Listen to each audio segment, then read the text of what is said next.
Welcome on into the Tuesday edition of Morning JOX here with you on JOX 94.5. Conrad Van Order, Damian Mitchell here with you for another morning. As we have super regional set here in college baseball country, SEC baseball country. Maybe not as many teams as we had thought we would have in the super regionals, but we certainly have some SEC representation to go around. So we've got that to talk about. We've got SEC representation in the softball national championship series, which has now been set. So no surprise there. The SEC, we're going to be okay. We're going to be okay. We're going to exist. Yeah, but I think some of the participants, it's got a little bit of shock, I guess you would say. Well, we're a dying conference, and that's why, we've spent so much time trying to, overcompensate recently and talk about how great the SEC is. It's because we all knew deep down that we were actually a dying conference, and we've been trying to delay the inevitable, Damian, and that's why, people have been saying, oh, well, y'all must get, the SEC must pay y'all to talk so highly about them. They do. Because they're a dying conference, and they're they try to get as much as they can. Well, yeah, because there's no reason to actually be optimistic about the conference that has a team that's playing for a College World Series in softball and is going to have the opportunity to do so in baseball. The same conference that just won the NCAA tournament in basketball. Yeah. The same conference that puts the most players in the NFL year after year. Look at you listing off the resume. Oh, no, I'm just, it's a dying conference according to people on social media because you get into the postseason of baseball and things don't go, we got 13 teams in and I guess all 13 were supposed to advance to the Super Regionals. Right, there can only be one. So it is what it is. But no, I kid, just, people love to take their opportunities when they see an opening to take their shots, and that's exactly how you would expect things to go, especially with some of the volatility right now with the different conferences and, the college football playoff and, the SEC won't go to non-conference games, and some people don't like that, and so there's a lot of drama. It kind of comes off like a reality show at times in college athletics, but that's part of why we love it, I guess, because of all the drama that you have there, but all kidding aside, we do know as far as SEC baseball goes, again, you did have 13 teams that made it to regionals. You had a number of them. 8 of the 16 hosts in the regional round came from the SEC. And, while I think having 4 teams advance to the super regional round certainly isn't bad, that means that 9 teams got eliminated in the regional round, and that's the reality of it. And I do think it's fair to say that that's certainly on the disappointing end of what we were expecting to have. But we will see if one of these teams will be able to continue the SEC streak of national titles and College World Series titles there in men's college baseball. But we did know already Auburn, they had advanced over the weekend. They're going to be hosting Coastal Carolina in the Super Regional. You also had Arkansas. They had already secured their spot heading into yesterday. And we are going to get an all SEC Super Regional, right? So you are guaranteed at least one spot in the Men's College World Series because Arkansas, they're going to host a regional there in Fayetteville, and they're going to get to host Damian's favorite team, the Tennessee Volunteers. Whoa. Baseball is a different animal. So who do you root for in baseball? I'm just an SEC guy. You're just an SEC guy? SEC guy. I'd lean Auburn. You know me, big Auburn baseball guy. Good year to pick them. Yeah, absolutely. What about last year? Would you have said the same thing? No, I was Texas last year. Oh, okay, gotcha.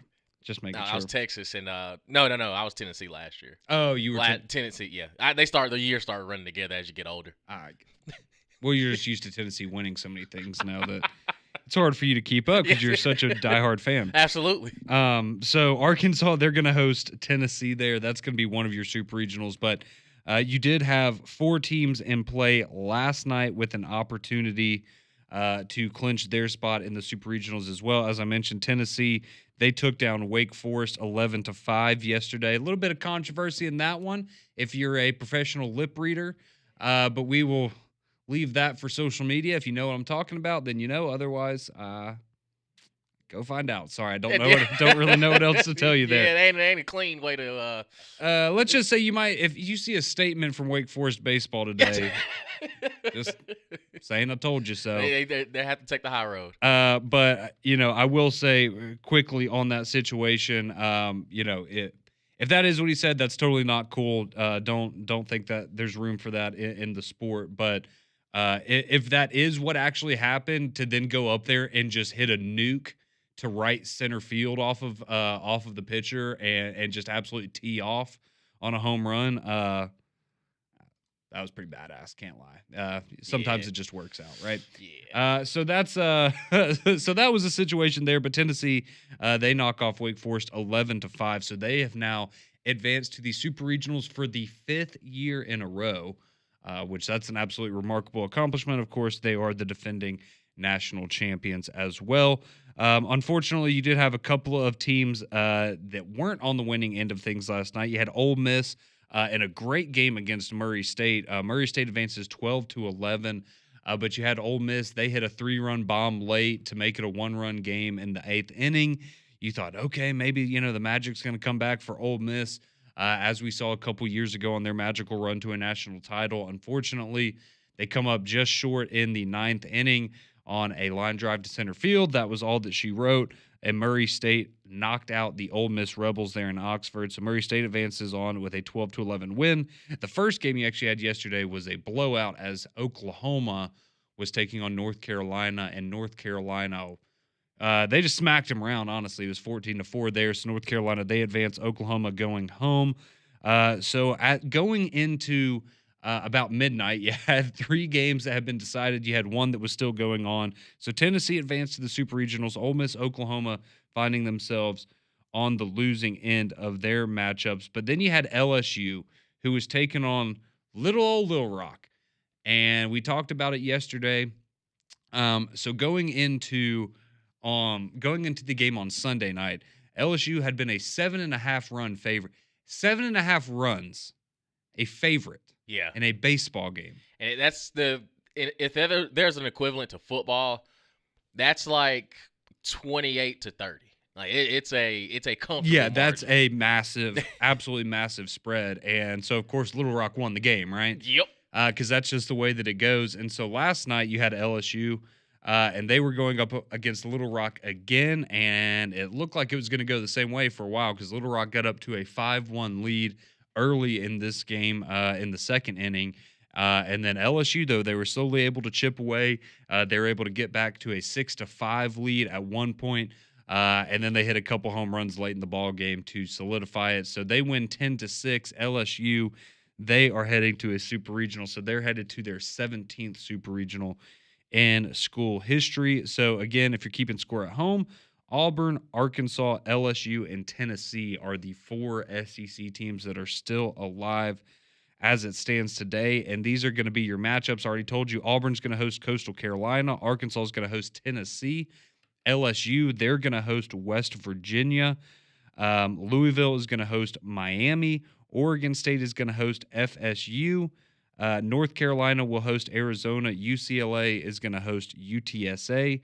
And you're going to have Duke hosting Murray State. So those are going to be your super regional matchups. That's what's going to be going on as far as college baseball goes. So congratulations, 4 SEC teams advance. Unfortunately, 9 fall short, and we will see how it goes this weekend in the super regional. And something I thought about too with you talk about schools are like an everything school. You look at Duke. Duke, I mean, they had a pretty good football season. Mm-hmm. Basketball, of course, they make a Final Four run, and now in baseball, got a chance to go to Omaha. Like, is Duke an everything school now? Not just academics. Like, well, I was about to say, and academically, they're very high up. Come there, on, so. man. You talk about a good recruiting pitch this year. Yeah, certainly not bad. And you just paid a quarterback $4 million a year. So they got the money is. Hey, yeah, Duke's sitting right. Money's flowing in there. So yeah, Duke's certainly making a strong argument. And I mean, hey, we look, the football program wasn't where it needed to be last year, but I mean, you look at Auburn, and I mean, you made a Final Four. You're now going to a super regional in baseball.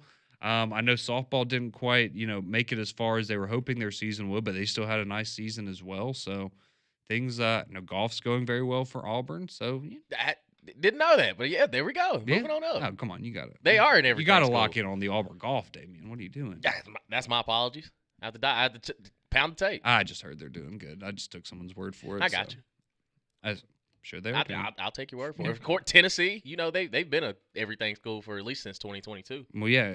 Ever since you got on board, it just kind of turned things around for them.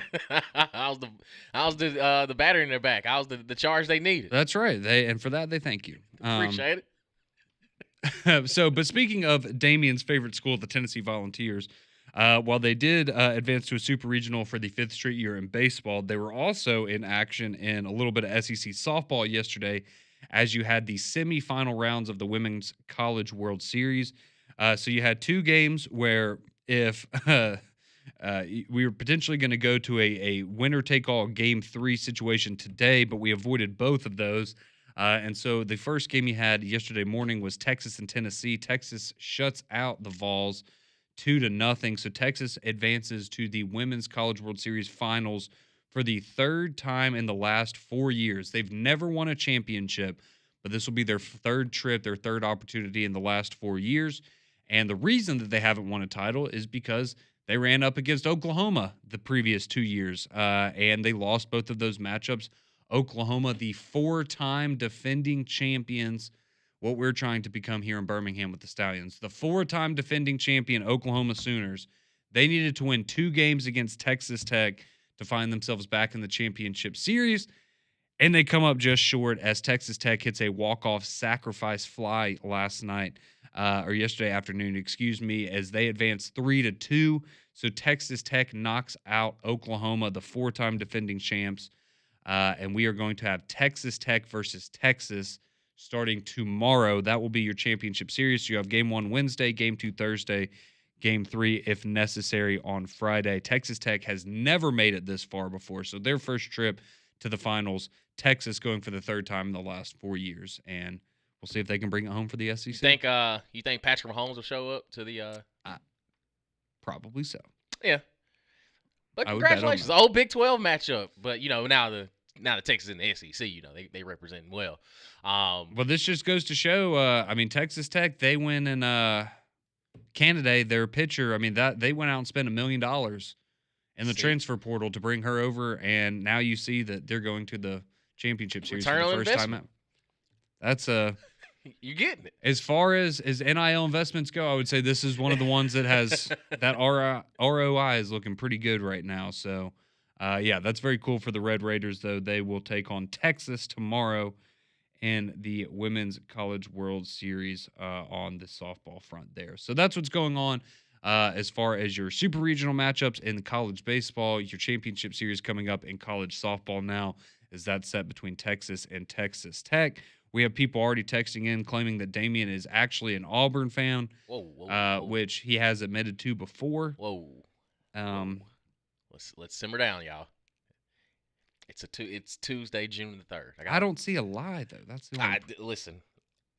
Auburn baseball for sure, 1,000%, for sure. Butch Thompson, he's a Birmingham Southern grad. Like we're dialed in. There's a personal connection I have with the so Auburn you baseball. have an excuse ready to go. There's a personal connection that we got. Mm-hmm. It's all love. It's all love. Yes, it is. Yes, it is. Quickly, before we move on from baseball, though, one other thing that I did want to pass along because we talked about it. I don't know if y'all talked about it on Mac and Q, but we spent a little bit of time on 3-Man Front talking about it, and that was the situation with Kevin O'Sullivan, the head coach of the Florida Gators. So if you missed this, over the weekend, they were playing Coastal Carolina in their regional. And one of the games, because it's tournament baseball, things happen, whether a game goes long and so it pushes the next game back, or maybe there's some weather conditions that I know some people were having to deal with, and that kind of messes up the scheduling. But essentially, Florida, one of their games got delayed and got pushed back, and their head coach, Kevin O'Sullivan, was not happy about it. And he went on a little tirade to some of the crew there and at Coastal Carolina's facility, and it was caught on video. And it's not a very flattering video. It definitely does not paint him in a very positive light. Not at all. And, it was embarrassing, to be completely honest, if you're a Florida Gator. And so they released statements yesterday, both Scott Strickland and Kevin O'Sullivan. You can go read them. Florida Baseball on their Twitter account posted them in their entirety. But I'll just read you a brief part of Scott Strickland's and Kevin O'Sullivan. So Scott Strickland said, quote, "This afternoon met with Kevin O'Sullivan, told him that his actions prior to yesterday's NCAA tournament game fell well short of expectations of how Gators treat people. One of our department's core values is respect, and Coach O'Sullivan's unacceptable actions failed to demonstrate that." That was part of the athletic director's statement. And then from the head coach himself, Kevin O'Sullivan, he said, quote, "Prior to yesterday's NCAA tournament game against East Carolina, I let my emotions get the best of me and channeled that energy in a way I should not have. I want to sincerely apologize for my actions and behavior to the entire NCAA regional field of Coastal Carolina, East Carolina, Fairfield, and the NCAA." So, You think Wake Forest is going to do the same thing? I don't know. That one might be a little bit of a different situation. Yeah, that one might be different. Look, I mean, it is what it is. Some people had certain thoughts about the statement and maybe how it was generated. Sorry, written is what I meant. But anyways, they have come out. They made an apology. It is what it is. I think we can all agree that he made a ASS of himself, and he's probably not proud and realizes that wasn't his best moment. So, be better in the future, coach. But that is their statement. They have come out and apologized. That's better than nothing in my book. But, the real testament is let your actions speak louder than your words, and don't let that happen again. That's it. And, we can all move forward from there. So that's what's going on in SEC baseball world. Now we're going to take a quick break. We do have a Mount Rushmore coming up later today. We're going to do our Mount Rushmore of SEC mascots. So I know a number of you had texted in asking for us to do that one over the last couple of weeks. So we are going to do that a little bit later in the show. If you want to send those in, 205-834-9450. But I have a couple of college football topics, a couple of college football questions that I'm going to ask Damian when we come back. So I have some questions for Damian and you as well, the listeners. Again, 205-834-9450 if you want to chime in about your SEC mascots or any of these questions I have coming up. But some thoughts, some things that we haven't discussed a while in the world of college football. Get Damian's thoughts on where those are at this point in the offseason. Take a quick break, come back on the other side. You're listening to Morning JOX here on JOX 94.5.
621, welcome back in to Morning JOX here. Conrad and Damien with you until 7 o'clock when we hand you off to McElroy and Kubelik in the morning.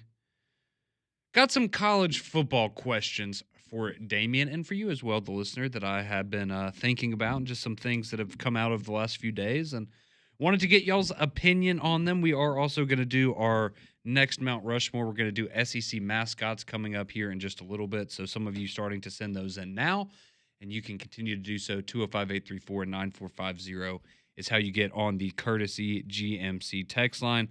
But first, quick reminder, tonight here on JOX 94.5, you're going to have Braves baseball as they are back in action, set up to take a 3-game series against the Diamondbacks.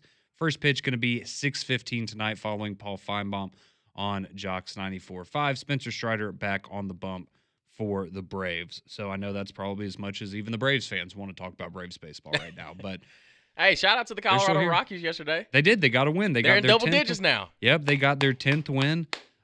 So if the stat no longer applies, but before yesterday, this was my favorite stat in a while. The Rockies and Scotty Scheffler had won the same amount of matches since May 2nd. So Scotty Scheffler had won 3 golf tournaments, and the Rockies had won 3 baseball games. But that's no longer the case because the Rockies have now won 4 baseball games. But that's brutal. Yes, it absolutely is. So, yes, however miserable you might be as a fan of whatever team you are, whether it's the Braves or Auburn football, at least you're not a Rockies fan. I'm telling you. So, yeah, that's just a little bit of there's your MLB update for the day. But okay, so some of the college football stuff I wanted to get to here. So we'll start off with this because this is something that came out yesterday. And this is the College Football Hall of Fame. So we found out some new names that are going to be in the Hall of Fame. And so you can play along if you're listening as well. You can text in 205-834-9450. But I just want to ask Damien's thoughts on some of these players that are eligible. Some of them I think are no-brainers, but some of them maybe not so much. And if Damien would put them in the College Football Hall of Fame, or if they're just very good college football players. Because that's okay. There's nothing wrong with that. Not everybody can be in the Hall of Fame. But we do have some pretty notable names here. So we'll start off with an easy one. Cam Newton. I think we can all agree that in his first year of eligibility, that one's kind of a shoo-in. Lock in. Yeah. Don't think there should be too much trouble there. How about Mark Ingram? First Heisman winner in Alabama history. Yeah, and national champion. Yep. All right. And you would put him in? I would put him in. All right. What about Ndamukong Suh? Yes. One of the most dominant defensive tackles to ever play. RG3. He won a Heisman. And I think that if you win at one point in your career in college, you are the best player on the football field. That has to carry some weight. Now, how I feel about him personally, but Hall of Famer, yes. Strictly at Baylor. It's just because he likes milk too much, right? I plead the fifth. Isn't that what it is? Oh, okay. I thought I heard you saying something about that. Okay, moving on from Robert Griffin III. All right, so we have Dez Bryant, former Oklahoma State star wide receiver. Did Dez Bryant win the Blitnikoff? I'm trying to remember if he did. I know he was an All-American, but he did not. He did not. But he was an All-American.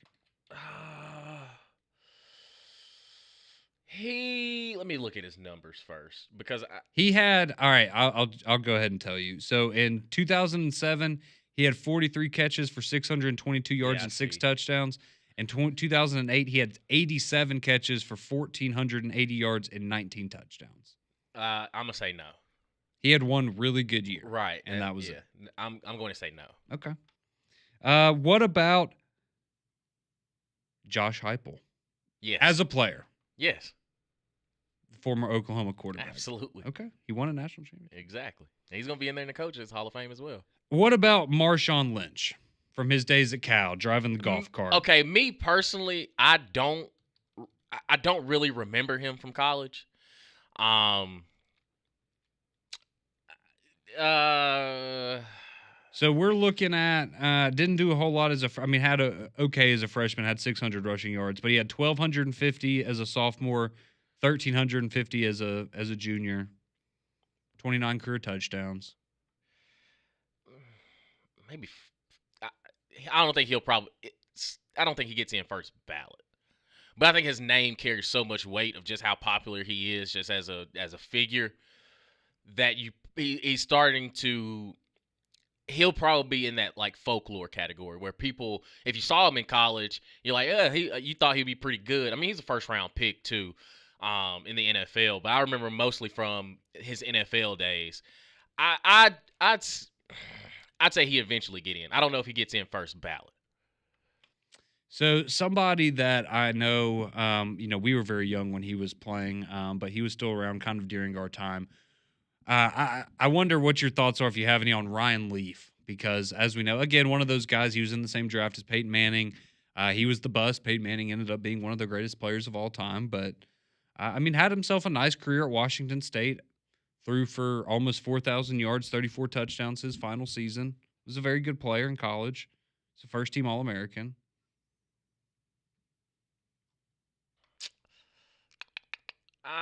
Me personally, probably not. I don't, because when I look at the quarterback numbers of just some of the all-time stats, like he doesn't even he's not even in the ballpark, especially when it comes to passing touchdowns too, and just how many that people threw in their careers.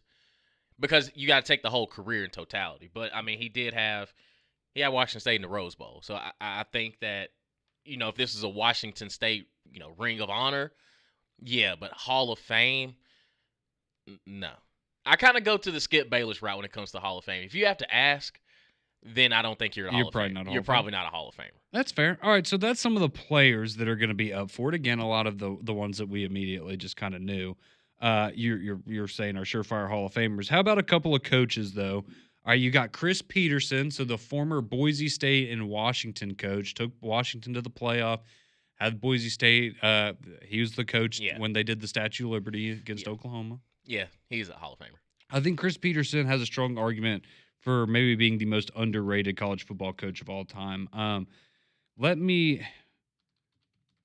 forgot what it was. I looked it up yesterday. What his winning percentage as a college football head coach is .795. That's good. So essentially, 8 out of every 10 games he ever coached in college, he won. Yeah, that's remarkable. He was 92-12 at Boise State, 54-26 at Washington, including that year that he took them to the college football playoffs. So yeah, he's absolutely incredible. I think he certainly belongs. What about Gary Patterson, the former TCU head coach?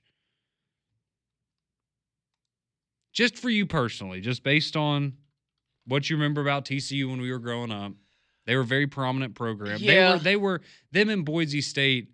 I feel like it's interesting him and Peterson together because them and Boise State were always the not power conference teams at the time that you felt could actually compete. Yeah, and I think it's difficult because he's going to be compared to Chris Peterson. But I think for when you look at just overall success, especially while he was there at TCU, it's hard not to deny him. It's almost very similar to what conversation you're eventually going to get with Mike Gundy. It's when you look at the resume, you kind of have to take into account, well, football was a little bit different back then, and he was kind of looked at as an innovator. Like he was kind of looked at as one of those. He had TCU in national prominence, where they were being discussed as being one of the best teams while they were under his leadership. So, I'd say yes. So there was so he had a 10-year stretch from 2002 to 2011. In those 10 seasons, TCU won 10 or more games 8 times, and they won 11 or more games 7 times. When you just go and look at, 10-2, 11-2, 11-1, 11-2, 12-1, 13-0, 11-2, 12-1, 11-2, 11-3. Yeah. Like he had some stinkers tossed in there as well, but when he won a lot. Yeah, and even because he was there for a significant amount of time after they joined the Big 12, and still, we all remember 2014 when you could make a pretty strong argument that they should have been in the playoff, but they weren't. And so, of course, he wasn't there when they got walloped by Georgia a couple of years ago. But I certainly think he's an interesting one. And then how about, and since you knew that you admitted that you grew up a fan of him, what about Tommy Tuberville? Is that someone that you would vote for the College Football Hall of Fame? No, I don't think his. I don't think his resume, because he only won the SEC one time with when that was with Auburn. That sounds right. Yeah, and I mean you can say he got screwed that one year for not playing for a national title, but I mean he never coached for one, and everywhere that he left, like I mean he he had good success, but I wouldn't say it was Hall of Fame worthy success. Well, it's unfortunate for him because we could say, well, in 2004, you should have gotten an opportunity, and if they had won that game against USC, that would greatly, I think, change this conversation, right? Right. I think he'd definitely be a shoe-in if he had a national title. And I think that's where. But then you have people say, well, he would have won one. He didn't get the opportunity. Right, but we're talking about just absolute stone cold facts. Yes, and correct. He doesn't have one. So I think that you have to either have the Chris Petersons or the Gary Pattersons type winning percentages. And I just, because I don't think he was, I don't think he necessarily changed the game as far as what he did on the field. Now, again, I mean, some of his teams had good success, but I don't think it was just top tier where it's a Hall of Fame worthy resume. No, and I think that's perfectly fair. I think he's one of those guys that you can certainly make a good argument for if you want to go that route.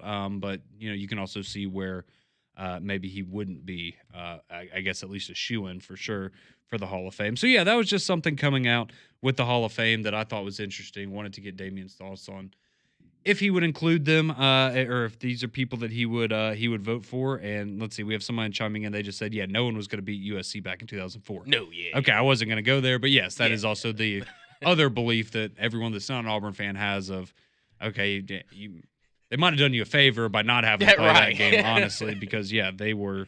That was a force to be reckoned with for sure. So appreciate y'all chiming in. We got some of your texts coming in as well, but now we're going to take a quick break, come back on the other side, share our Mount Rushmores of our favorite SEC mascots, and then get to your list as well. You're listening to Morning JOX on JOX 94.5.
6:37 here on your Tuesday morning. Connor and Damien with you. Appreciate you joining us on Morning JOX.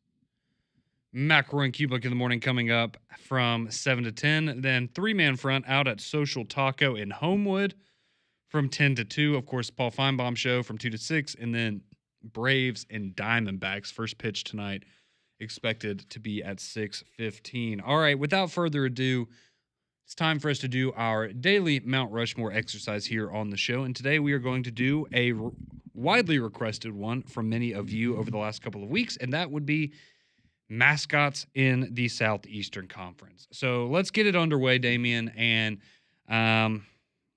this one was actually kind of tough. I'm not going to lie, trying to go through and pick. I guess maybe I went the easy way out. We'll see what people think. But these are the four that I selected. First off, I have to give an honorable mention. I do really like the Oklahoma, the Sooner Schooner, whatever, if that's what they call it, the wagon. It's kind of different mascot because it's an inanimate object. So I don't know. It's almost kind of in a different category, but I like the tradition, yeah. and being and going to the game in Norman. That was certainly the highlight of the entire game for me, was watching them come out onto the field, because it was misery after that. But yeah, so that was an honorable mention for me. So my four favorite SEC mascots, I had to go Big Al. Obviously, I love Big Al. He's the GOAT. But besides Big Al, I did go with Mike the Tiger. Attaboy. I like Mike the Tiger down there at LSU. Not as crazy-eyed as the Clemson Tiger. Right. That one's disturbing. Mike the Tiger a little more tame, a little more sane. Exactly, which is kind of funny because it's the LSU mascot. I did have to go with Bevo. I mean, come on, just having live cattle like that. I mean, it's pretty cool, right? And I think we all remember when Bevo and Uga went at it, and that wasn't ever going to go well for Uga. So yeah, got to go with Bevo. The fact you do get some bonus points for just having a live mascot, in my opinion, and having a steer out there. Yeah, that's absolutely going to get it. And then finally for me, it was tough, and I didn't want to go with multiple tigers, but ultimately Albie's a good mascot. Albie's a good. I can't say anything negative against Albie.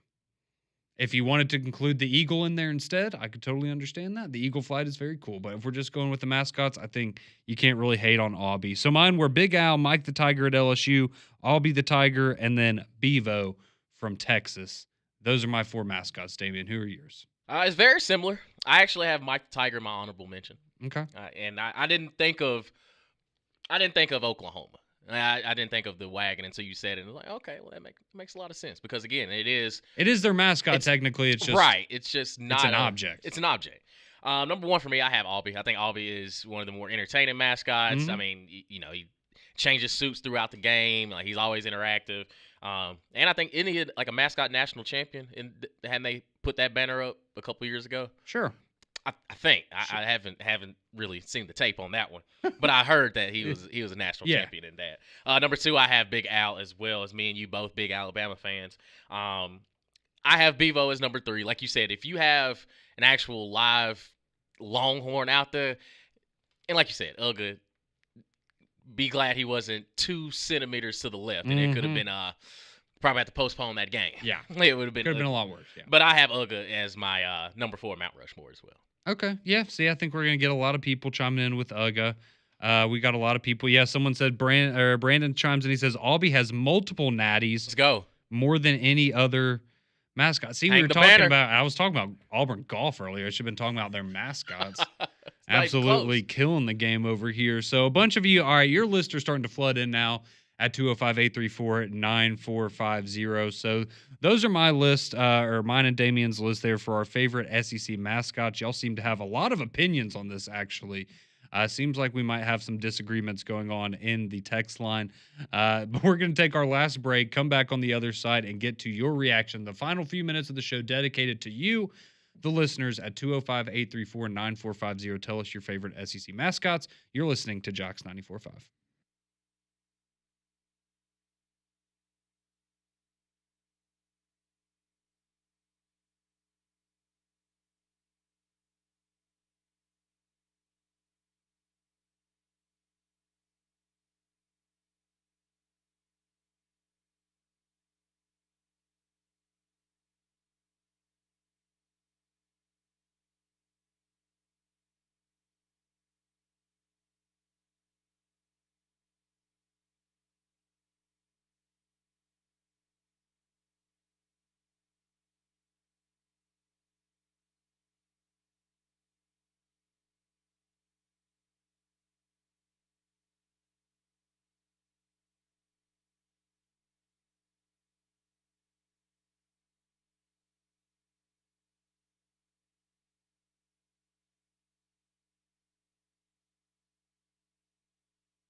Welcome back into Morning JOX here on JOX 94.5. Conrad Van Order, Damian Mitchell, and you as we run through our newest edition of the Mount Rushmore series, SEC mascots. I gave you my 4 favorite mascots in the conference. Damian gave you his as well. A little bit of difference in our list, and now we go to many of you on the courtesy GMC text line who have sent in yours. I think we even have a text inspired by one Mike Leach that we'll get to if you maybe know what direction we're headed in based on that. So I appreciate. I didn't know the air raid had a I mascot. appreciate that, huh?